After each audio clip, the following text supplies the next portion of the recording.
Halo, Assalamualaikum warahmatullahi wabarakatuh. Shalom, Om Swastiastu, Namo Buddhaya, Salam Kebajikan. Kembali lagi bersama saya, Marvin Fember Gibson dengan nomor NPM 45222100091. Di sini saya akan kembali membuat video untuk memenuhi tugas besar pada mata kuliah basis data yang berjudul topik yang saya ambil adalah pembayaran Shopee. Oke, kita lanjut. Penugasannya itu adalah ruang lingkup database, normalisasi berdasarkan topik kita, lalu ada tipe data atau tipe data itu biasa disebut comes data setiap tabel. Lalu ada penggunaan key pada setiap tabel, lalu menentukan master dan transaksi, lalu ada yang selanjutnya arsitektur dan perangkat lunak atau biasa disingkat APL, lalu ada ERD, lalu ada query dan pembuatan database. Dia menggunakan, nanti kita buat dengan dua versi, yaitu pakai command prompt dan MySQL. Lalu yang terakhir adalah penugasan menggunakan relasi tabel. Next, ruang lingkupnya pada database yang saya ambil ada 29 atribut. Saya di sini menggunakan pembayaran melalui Indomart ya. Yang pertama adalah jenis minimarket, yang kedua nama PT, yang ketiga alamat kantor pusat, yang keempat NPWP, yang kelima nama wilayah, yang keenam kode toko, yang ketujuh alamat toko, yang kedelapan ada tanggal pembelian, yang kesembilan ada waktu pembelian, yang kesepuluh ada nomor kwitansi, yang kesebelas ada kode pembayaran, yang ke-12 ada merchant, yang ke-13 ada nomor tagihan, yang ke-14 ada nama pelanggan, yang ke-15 ada deskripsi, lalu untuk selanjutnya nomor 16 ada tagihan, lalu nomor 17 nomor referensi, yang ke-18 ada rupiah yang harus dibayarkan, nomor 19 itu nama kasir, yang ke-20 kuantitinya, ke-21 harga jualnya, yang ke-22 ada total ya, ke-23 ada tunainya, 24 ada kembali,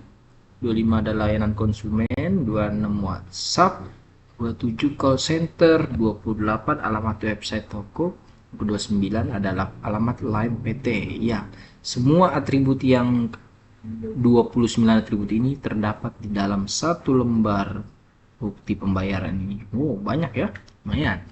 Mari kita bahas selanjutnya. Normalisasi. Apa sih itu normalisasi? What is normalisasi? Normalisasi adalah bentuk atau memecah tabel dalam suatu database dari record-record data kompleks atau rumit menjadi lebih sederhana. Teknik memecah tabel kompleks menjadi sederhana juga dikenal dengan istilah dekomposisi. Lalu bagaimana untuk normalisasi tersebut? Kita akan buatkan tabel anormalisasi terlebih dahulu. Ya, nah, inilah contoh tabel anormalisasi yang belum dinormalkan. Seperti yang bisa kita lihat di sini, jenis minimarketnya yang seharusnya ada 3 record, tapi masih dalam satu record. Jadi tulisan Indomaretnya masih nyatu semua. Begitu juga dengan nama PT, kan karena sama jadi masih menyatu. Itulah yang membedakan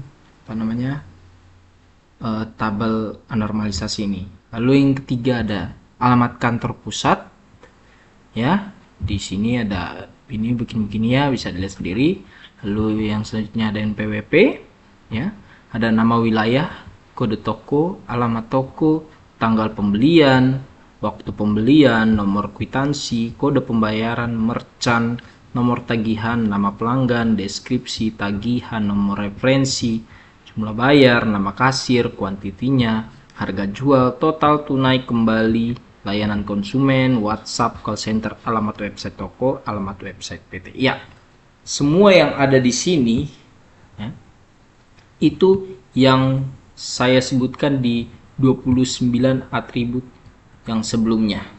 Ya, jadi 29 atribut itu saya buat menjadi satu tabel, kan? Ini karena tidak bisa panjang ke samping, jadi saya bagi begitu.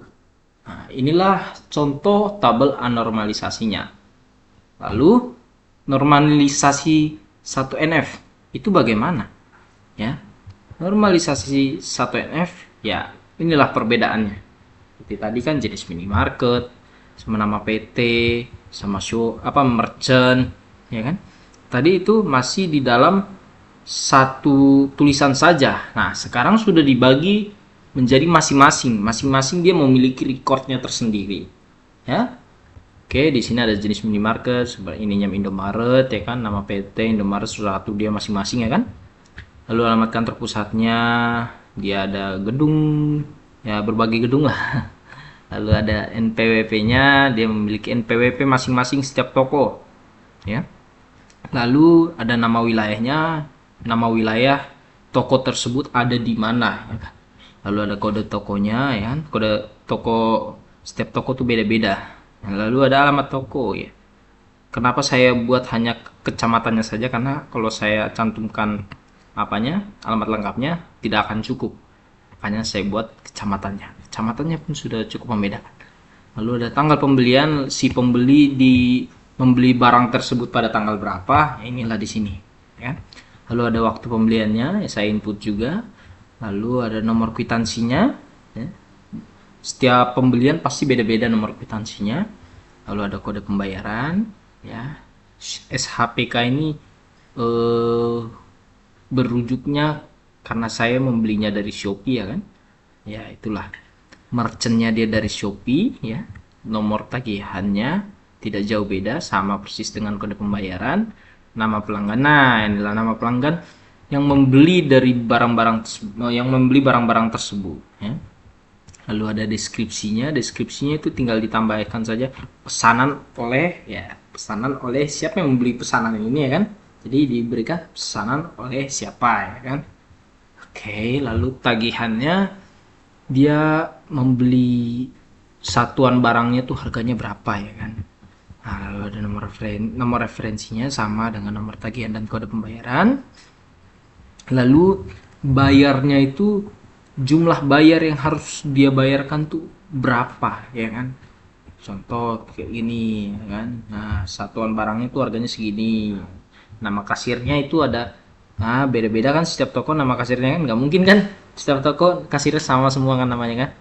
Nah, lalu ini quantity itu kayak berapa barang yang dibeli. Nah, jadi kalau harga jualnya awalnya segini, maka akan ditotal seperti ini kan, masih kali satu masih sama nih, kali dua maka 7.200 nih kali dua ya berarti 134.400 ya kan. Tunainya dia bayar berapa? 50.000, 150 dan 100.000. Kembalinya sekian. Lalu layanan konsumen. Nah, ini kan tadi masih sama nih, masih dalam satu record ya. Sekarang menjadi 3 record. Ya, dia memiliki record masing-masing. Lalu ada WhatsApp dari toko tersebut. Lalu call centernya sama dengan tadi, call center masih dia satu record, sekarang udah memiliki recordnya masing-masing. Lalu alamat website toko ya, di sini ada 3. Lalu selanjutnya adalah alamat website PT ya. Lanjut. Maka untuk normalisasi 2NF seperti apa? Nah, inilah yang tadi ditugaskan. Kita harus membedakan mana tabel master dan tabel transaksi. Maka dari atribut-atribut yang tadi yang sudah saya jadikan tabel, saya akan pecah lagi supaya lebih enak dipandang, lebih mudah dipahami. Saya memasukkan tabel master perusahaan. Maka segala sesuatu yang berhubungan dengan perusahaan tersebut, saya masukkanlah ke dalam satu tabel.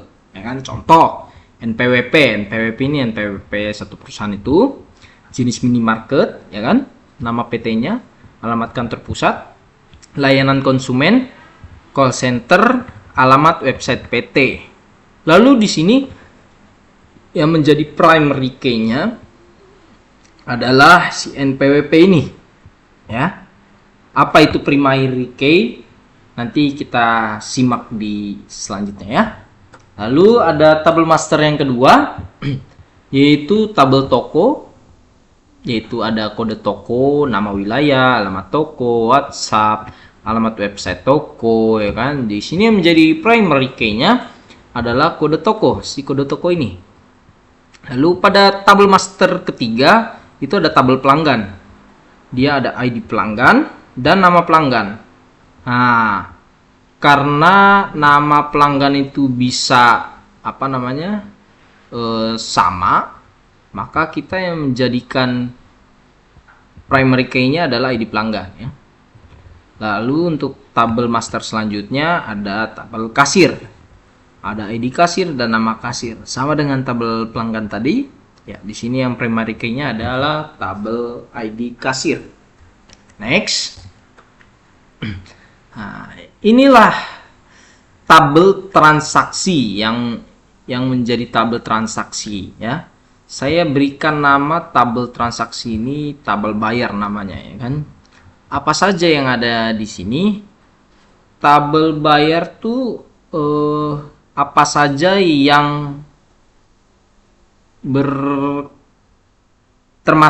apa saja yang termasuk dalam pembayaran tersebut, ya kan. Contoh ada kode pembayaran, tanggal pembelian, waktu pembelian, nomor kwitansi, merchant, nomor tagihan, deskripsi, ya kan, tagihannya berapa, terus nomor referensinya, bayarnya, kuantitinya, harga jual, total, tunai kembali, ID kasir, ID pelanggan, kode toko, dan NPWP. Nah, karena di sini tabel transaksi, maka primary key yang di tabel master tadi akan kita pindahkan ke tabel transaksi, namun bukan lagi tabel primary, maka menjadi foreign key, ya.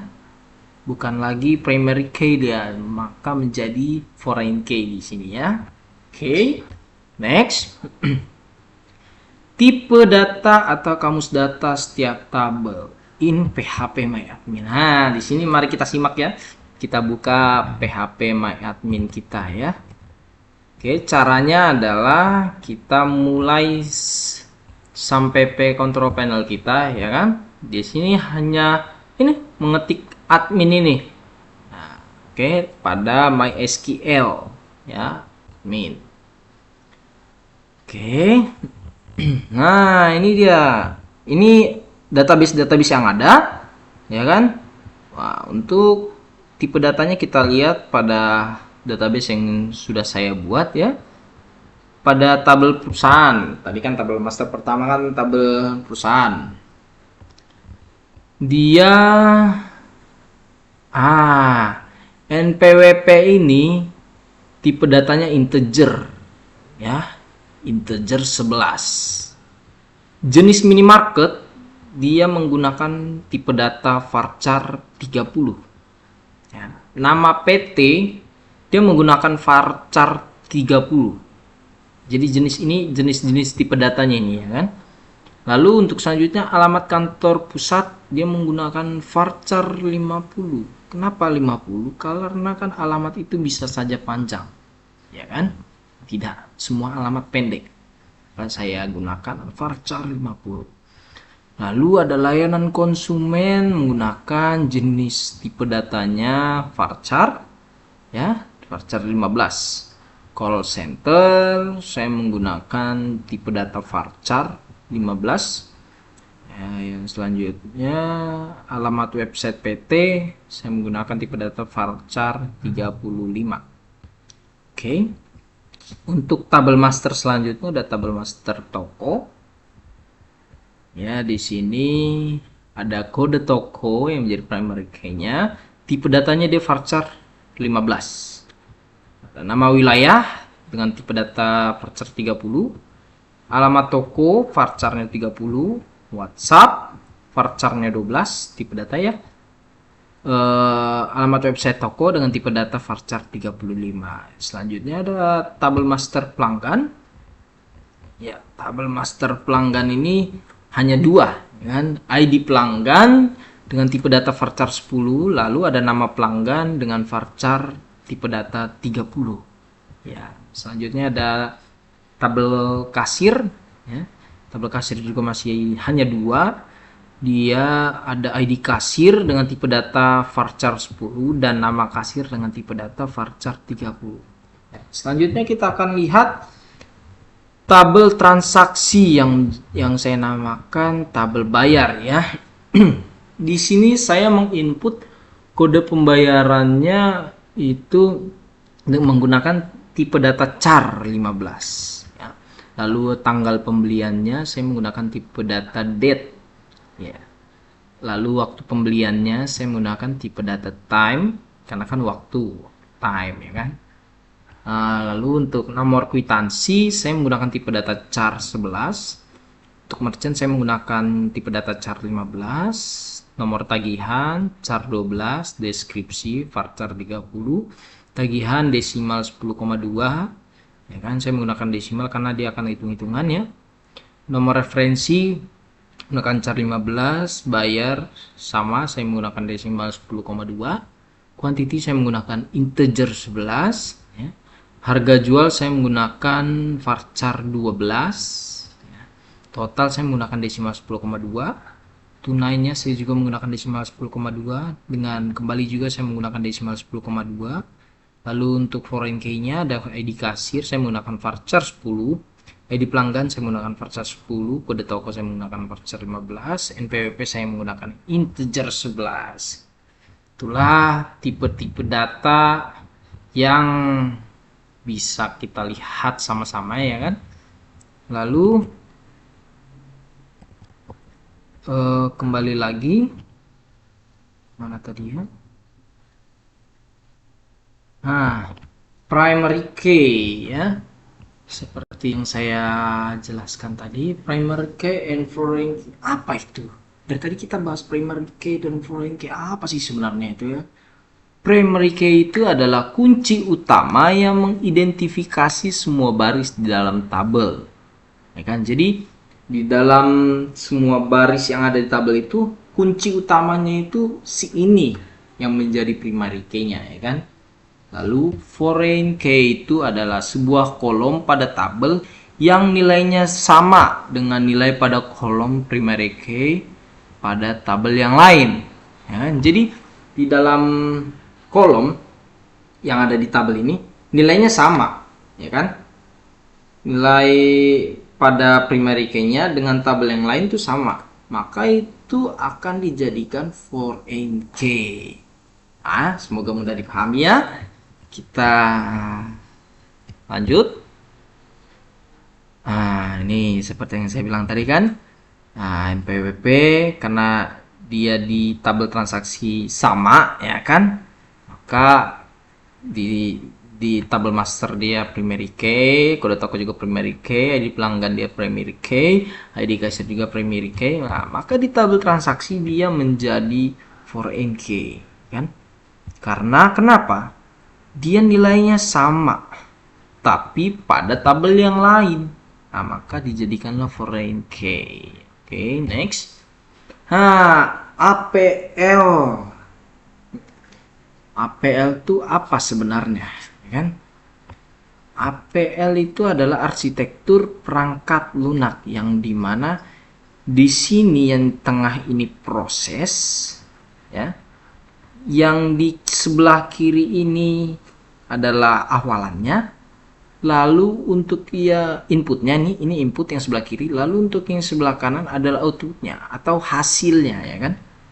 Maka user, kita menginput user, maka akan diproses dengan manajemen user, lalu kita akan login, dapatlah hasilnya info user. Sama ya dengan ini juga ya. Perusahaan, dia akan diproses di master, lalu akan mengeluarkan output info perusahaan. Gitu juga ya, sama semua ya.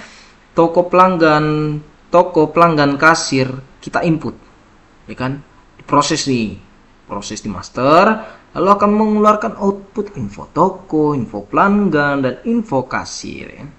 Sama di sini juga kita menginput tabel transaksi ya kan. Lalu ini yang di dua ini adalah tabel master dan tabel transaksi. Ini prosesnya ya kan. Lalu di sini kita akan input tabel bayar.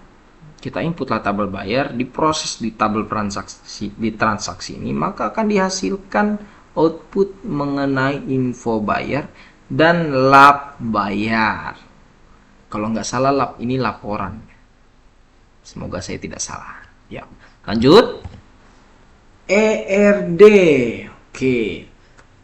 Inilah grafik ERD yang bisa saya jelaskan kepada kawan-kawan semua. Di sini ada tabel perusahaan. Tabel perusahaan itu isinya ada alamat website, NPWP, jenis market, nama PT, alamat kantor pusat, layanan konsumen, dan call center. Perusahaan membuka toko. Toko isinya nama wilayah, kode toko, alamat toko, WhatsApp, alamat website toko, ya kan? Lalu toko dilayani, itu ada yang melayani oleh kasir, kan? Kasirnya ini ada, di kasir dan nama kasir. Lalu toko juga, isi dari toko dapat dibeli oleh pelanggan. Pelanggan tuh ada ID pelanggan sama nama pelanggan ya. Nah, pelanggan tersebut melakukan pembayaran, bayar. Nah, yang ada di bayar ini ada waktu pembelian, kode pembayaran, tanggal pembelian, dan sebagainya ya. Lalu yang ada di selipan-selipan ini apa sih? 1 begini-begini ya kan? Jadi artinya itu one. Kalau M ini many, ya kan? Perusahaan itu one dia. Perusahaan dapat membuka banyak toko. Nah, kalau kita balikan ya, kalau misalkan many to many, toko kan tidak bisa membuka banyak perusahaan. Hanya perusahaan yang bisa membuka satu toko. Nah, mudah dipahami ya. Jadi dia perusahaan ke toko itu one to many. Itulah relasi tabelnya ya. Oke. Nah, ini yang dimaksud tadi relasi tabel yang terakhir itu ya. Lalu toko itu dapat diisi dengan pelayan. Pelayannya banyak kasir ya. Nah, toko dia itu many dan kasir juga many. Ya kan? Jadi toko dapat dilayani banyak kasir. Ya kan dalam satu toko itu kan bisa banyak kasirnya kan? Lalu kebalikannya kita coba juga. Kasir dapat melayani berbagai toko. Ya kan? Jadi seorang kasir nih, misalkan dia melayani toko ini, dia bisa juga melayani toko yang lain. Ya. Oke. Mudah dipahami ya. Itulah artinya many to many. Nah, kalau toko dibeli oleh pelanggan. Nah, ini juga many to many nih. Toko dibeli oleh pelanggan. Kenapa bisa many to many? Karena si toko ini, isi dari toko dapat dibeli oleh banyak pelanggan, ya kan? Many itu kan banyak pelanggan. Lalu kebalikan juga bisa kita balik. Banyak pelanggan dapat membeli banyak toko juga, kan? Isi dari toko juga kan bisa dibeli banyak pelanggan, ya kan? Nah, ini. Untuk selanjutnya, mari kita simak pelanggan kebayar ini bagaimana. Ya, dia itu termasuk many to many karena pelanggan dapat melakukan banyak pembayaran. Misalkan dia beli banyak barang, kan menjadi banyak pembayarannya, ya kan? Nah, si pembayaran juga, ya kan? Itu dapat dilakukan oleh banyak pelanggan. Jadi kebalikannya dia kan. Itulah artinya many to many. Oke. Lanjut. Oke, inilah project yang diberikan oleh Bu dosen kita, Bu Sri. Hormat salam Bu Sri. Kita dapat di nomor 28 yang pertama create table. Lalu yang kedua table kita menggunakan insert, update, dan delete ya. Kita perintah act as as, from, where, and. Menurut saya ini adalah perintah select dengan dua kondisi. Nah, yang keempat lalu ada perintah select from full join on where is null or is null. Ya, ini menurut saya adalah perintah untuk menggabungkan dua data menggunakan si full join ini. Oke. Next. Kita ke CMD-nya langsung ya. Tapi sebelumnya kita harus nyalakan sampai P-nya dulu. Oke. Ya, di CMD ini kita akan mengaktifkan dulu si CMD-nya ini ya. Salah. Sorry. C sampai ke my CDC ya betul. Oke. MySQL menu root. Oke, sudah aktif. Lalu kita akan mengaktifkannya ya. Kita akan membuat database ya. Saya sudah membuat codingan-codingannya supaya mempercepat waktu ya. Klik database. Oke, kita akan menggunakan database-nya dulu. Bayaran Shopee 2. Oke, database sudah terpilih. Lalu kita akan membuat tabel-tabelnya. Di sini ada 4 tabel master dan 1 tabel transaksi. Oke. Tabel perusahaan berhasil dibuat. Lalu kita membuatnya, mengisi record-recordnya menggunakan si insert tadi yang disuruh ya kan. Berhasil terbuat. Lalu kita membuat kembali di tabel toko. Oke. Belum ya. Kita mengisi record dari tabel toko itu menggunakan insert ya kawan-kawan. Oke ya. Oke, berhasil. Lalu selanjutnya kita membuat tabel pelanggan. Mana ini? Oh, oke, pelanggan ya. Oh, sebelumnya ini harus ditambahkan dulu. Oke, create tabel pelanggan. Sip, kita paste ya. Query berhasil. Lalu kita isi record dari tabel pelanggan tersebut. Oke. Ya, query berhasil.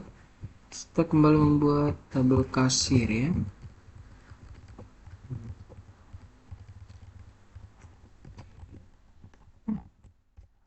Oke, baru berhasil. Kita mengisi recordnya menggunakan insert.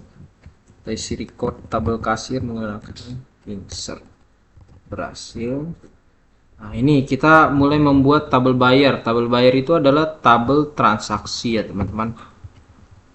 Oke, kita copy, kita paste. Query berhasil. Kita isi record-recordnya dari tabel bayar ini menggunakan insert ya.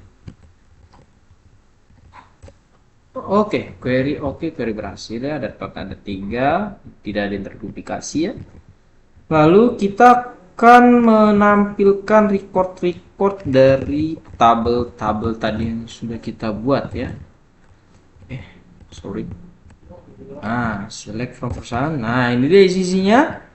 Lalu kita habis perusahaan tadi ada toko. Habis toko tadi ada pelanggan. Habis pelanggan ada kasir.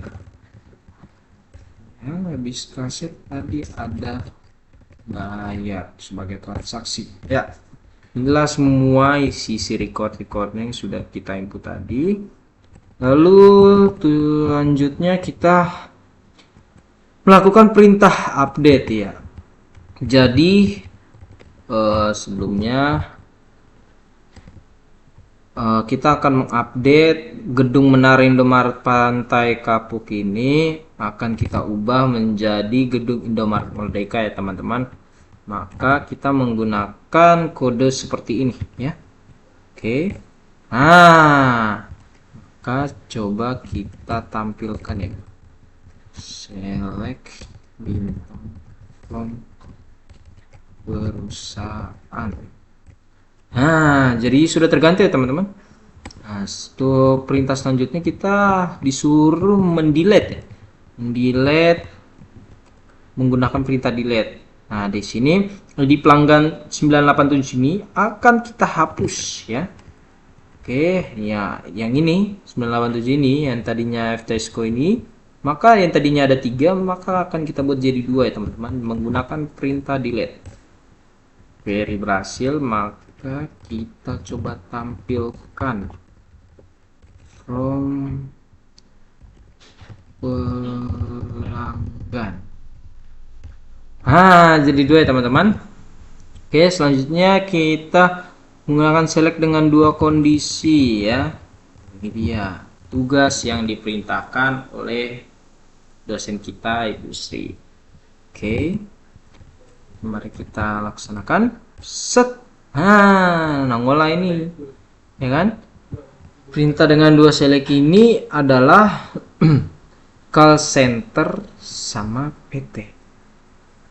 Dia karena di sini kita menginput ya kan, jenis kita mengambil dari jenis minimarket ya kan.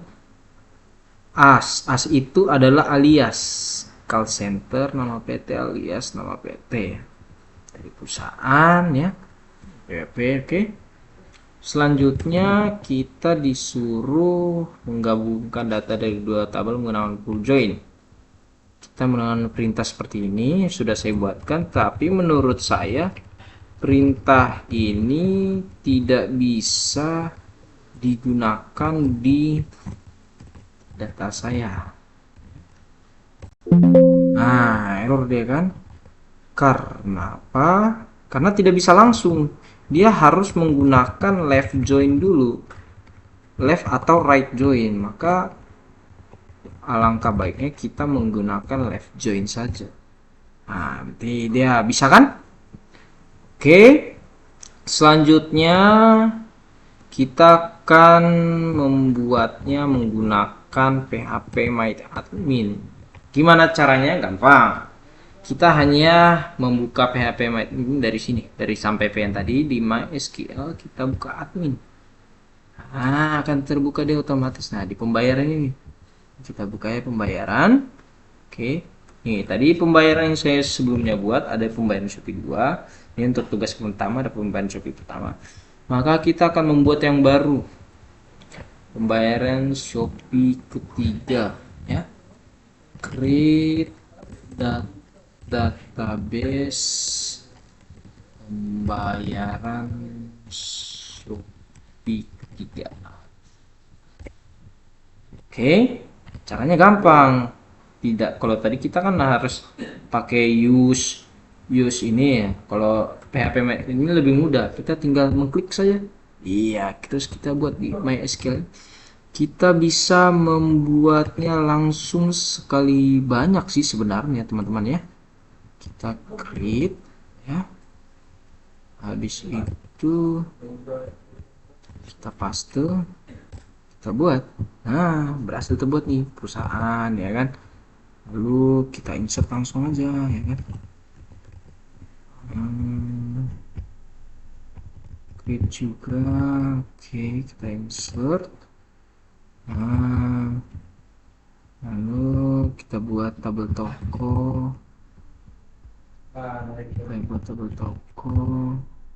Ya, tabel toko berhasil dibuat. Kita isi record dari tabel toko.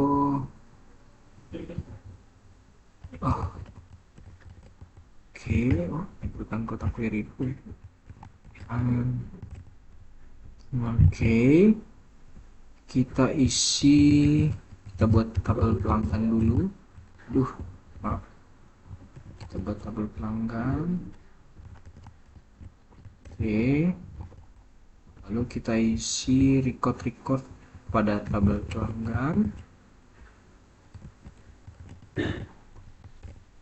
Oke, berhasil. Kita buat tabel kasir.